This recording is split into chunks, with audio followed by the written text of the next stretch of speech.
4000 साल पहले की बात है। एक महिषासुर नाम का राक्षस था। उसका आधा शरीर राक्षस का और आधा शरीर भैंसे का था। उसने कई सालों तक ब्रह्मा जी की कठिन तपस्या की। एक दिन ब्रह्मा जी प्रसन्न हुए और उन्होंने उससे कहा, हे महिषासुर, मैं तुम्हारी तपस्या से अति प्रसन्न हूँ। मांगो जो वरदान मांगना है। महिषासुर ने कहा, हे प्रभु, मुझे ऐसा वरदान दीजिए कि इन तीनों लोकों में किसी भी देवता या मानव के द्वारा मेरी मृत्यु ना हो सके।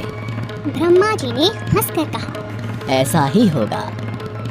महिषासुर बहुत घमंडी और अत्याचारी था। उसने देवताओं पर आक्रमण किया। उन्हें युद्ध में हराकर उसने उनके क्षेत्र पर कब्जा कर लिया।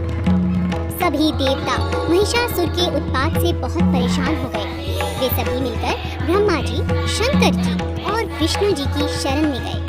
सभी देवताओं ने मिलकर एक सभा में इसका उपाय ढूंढने का प्रयास किया। श्री ब्रह्मा, विष्णु और महेश जी ने एक तेज प्रकाश पुंज से एक सुंदर देवी का निर्माण किया।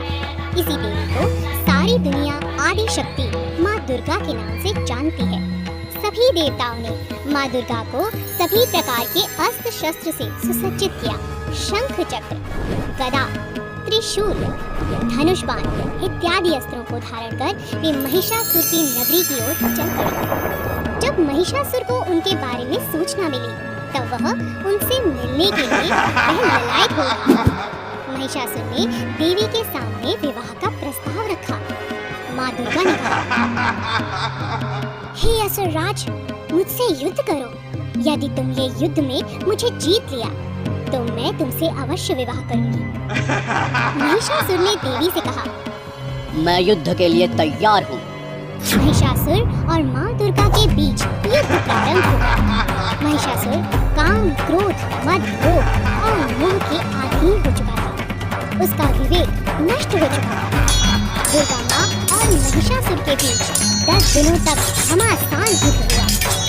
दोनों तरफ से शस्त्रों का प्रहार जारी था। माँ दुर्गा स्वयं आदि शक्ति का अवतार थी। उन्होंने महिषासुर के हर शस्त्र प्रहार को नाकाम कर दिया।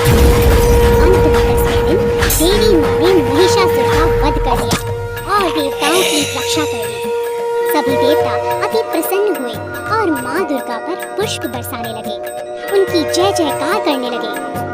तब से हिंदुओं ने नवरात्रि का त्योहार मनाना शुरू किया। हम नवरात्रि में जगत जननी माँ दुर्गा की पूजा करते हैं, उनकी आरती गाते हैं